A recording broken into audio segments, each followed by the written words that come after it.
BDS ও MBBS degree ছাড়া doctor পদবি লেখা বন্ধ সহ ৫ দফা দাবিতে সারা দেশে চলছে ইন্টার্ন চিকিৎসক ও মেডিকেল শিক্ষার্থীদের কর্মবিরতি। দাবি আদায়ে দেশের সব হাসপাতালের বহির্বিভাগ ও চিকিৎসকদের ব্যক্তিগত চেম্বার বন্ধ রয়েছে।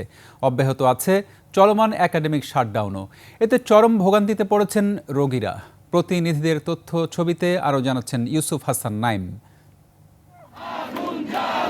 ডাক্তার পদবি ব্যবহার সংক্রান্ত রিটের রায়কে ঘোষণাকে কেন্দ্র করে ৫ দফা দাবিতে সারা দেশে কর্মবিরতি পালন করছেন ইন্টার্ন চিকিৎসক ও মেডিকেল কলেজের শিক্ষার্থীরা।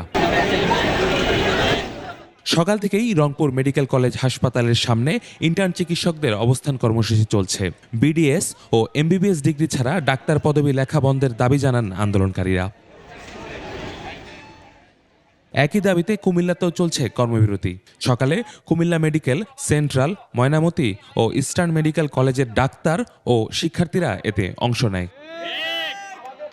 সিলেটে সরকারি ও বেসরকারি মেডিকেল কলেজের ডাক্তারদের কর্মবিরতি ও বিক্ষোভ হয়েছে। সকাল থেকে সিলেট ওসমানী মেডিকেল কলেজ ও হাসপাতাল, নর্থ ইস্ট মেডিকেল কলেজ হাসপাতাল, রাগিন রাবেয়া মেডিকেল কলেজ হাসপাতালে এ বিক্ষোভ শুরু হয়।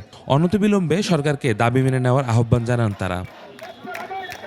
পুরা ডাক্তার হলে এটা যেও না, ভালো একটা ডাক্তারের চিকিৎসা করিয়া ব্রেন জো করিয়া ভালো একটা ডাক্তার হইয়া ডাক্তারিও করতো। ওটাও আমার কাউন্টার বন্ধ। এখন তো অনেক কষ্ট করে আইছি সমস্যা নিয়ে। এখন তো দেখি ডাক্তাররা ধর্মঘট চলতেছে।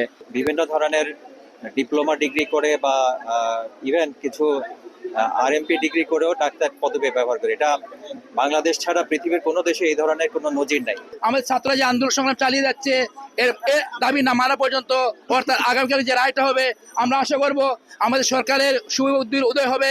এছাড়া রাজশাহী, খুলনা, বরিশাল সহ বিভাগীয় ও জেলা শহরের মেডিকেল কলেজগুলোতে চলছে চিকিৎসকদের কর্মবিরতি।